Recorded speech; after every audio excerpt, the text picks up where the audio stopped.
இப்போ இருக்க பிள்ளைங்கள்லாம் மரவள்ளிக்கிழங்கு ரொம்ப சாப்பிட்றதில்ல. அதனால் அதை எப்படி மாற்றி செஞ்சு கொடுக்கலான்னு பார்க்கலாம். இதுக்கு அளவுலாம் ஒன்றும் தேவையே இல்லை. நம்ம டேஸ்ட்டுக்கு ஏற்ற மாதிரி தேங்காயும் சர்க்கரையும் சேர்த்தாலே போதும்.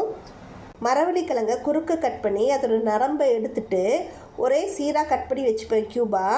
இதை மிக்சியில் ஒரு பல்ஸ் மோடில் சுற்றிட்டு நம்மளுக்கு தேவைக்கு ஏற்ற மாதிரி சர்க்கரை போட்டுப்போம். இந்த சர்க்கரையிலே தண்ணி விடுறதுனால அதிலே அரைஞ்சிடும். அதுக்கப்புறம் நம்ம நல்லா ஒரு கப் அளவுக்கு தேங்காய் பூவும் சேர்த்து எல்லாத்தையும் மூணுத்தையும் நல்லா மைய அரைச்சி எடுத்துப்போம்.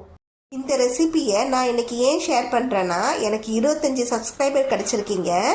அவங்க எல்லாருக்காகவும் தான். ஒரு அம்மாவா இப்போ உள்ள பிள்ளைங்களுக்கு நம்ம சாப்பிட்ற ஐட்டத்தையே மாற்றி செஞ்சு கொடுக்குற மாதிரி தான் என் ரெசிபிஸ் நிறைய இருக்கும். இது உங்களுக்கும் பிடிச்சிருக்குன்னு நினைக்கிறேன். அதே போல் நம்ம கிழங்கு கூட வெல்லம் தேங்காய் பூ சேர்த்து அரைச்சி மைய எடுத்துப்போம். நம்ம அரைச்சி வச்சிருக்க கிழங்கு கூட ஒரு 1.5 டீஸ்பூன் அளவுக்கு அரிசி மாவு சேர்த்துக்கணும். இதை பேக் பண்ணுறதுனா 170 டிகிரியில் ஒரு 30 நிமிஷம் பேக் பண்ணி எடுத்துக்கலாம். அப்படி இல்லைன்னா இடியாப்பெல்லாம் வேக வைக்கிற மாதிரி ஒரு பெரிய தட்டில் ஊற்றி ஒரு 20லேருந்து 25 நிமிஷம் ஆகும். அப்படியும் எடுத்துக்கலாம் வேக வச்சு. இந்த வீடியோ உங்களுக்கு பிடிச்சிருந்தா சப்ஸ்கிரைப் பண்ணுங்கள், ஷேர் பண்ணுங்கள். இந்த கேக்கை நாம் மரவள்ளியில் தான் பண்ணோன்னு சொன்னால் கூட யாரும் நம்ப மாட்டாங்க. ரெண்டுத்துலேயும் எல்லாருக்கும் வெல்லம் போட்டுறது தான் ரொம்ப பிடிக்கும்.